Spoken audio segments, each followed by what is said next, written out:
আল্লাহ তুমি আমার এই আস্তাগফিরুল্লাহ 1000 কোটি বছর বাঁচার তৌফিক দান করো। হে মহান আল্লাহ পাক রব্বুল আলামিন। বাঁচতে চেয়েছিলেন অনেক বছর, মোনাজাতে হাত তুলে সৃষ্টিকর্তার কাছে প্রার্থনা করেছিলেন 1000 কোটি বছর বাঁচার তৌফিক দান করো।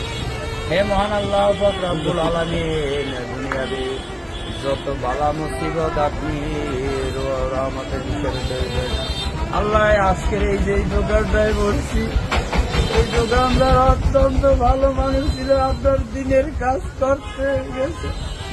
আল্লাহ দুপুরের খানা খাইয়া এই মানুষের ওখানে একটা কোরআনের মাদ্রাসা করছে, এই মাদ্রাসার উপরে যাইয়া আল্লাহ তোমার অলৌকিক মৃত্যু গুলা ওই জান্নাতবাসীর জন্য হয়ে থাকে। আল্লাহ আমি সহ্য করতে পারি না। কে জানতো দীর্ঘায়ু লাভের আশায় কান্না করা ব্যক্তিটি অকালেই চলে যাবেন না ফেরার দেশে। চুরির অপবাদ দিয়ে একদল শিক্ষার্থী পিটিয়ে হত্যা করবে তোফাজ্জলকে। 18 সেপ্টেম্বর বুধবার রাতে ঢাকা বিশ্ববিদ্যালয়ের ফজলুল হক মুসলিম হলে গেস্ট রুমে আটকে রেখে কয়েক ঘন্টা ধরে দফায় দফায় মারধরে তোফাজ্জল নামের ওই ব্যক্তির মৃত্যু হয়।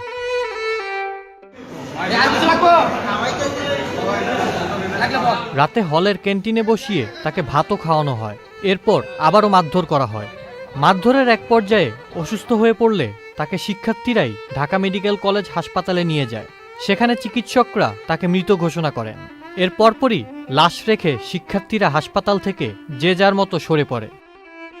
তবে চোর সন্দেহে পিটিয়ে হত্যার ঘটনাটি সামাজিক যোগাযোগ মাধ্যমে ছড়িয়ে পড়লে তীব্র প্রতিক্রিয়া সৃষ্টি হয়। এমনকি নিহত তোফাজ্জল একজন মানসিক ভারসাম্যহীন বলেও জানা যায়।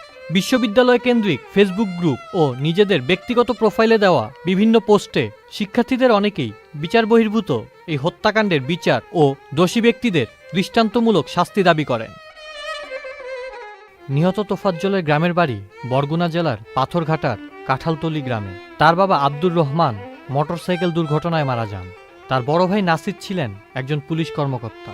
বড় ভাই ও মায়ের মৃত্যুর পর পরিবারের একমাত্র সদস্য তোফাজ্জলের মানসিক অবস্থার পরিবর্তন ঘটে। আউসাফুল ইসলাম আকিব, চ্যানেল আই।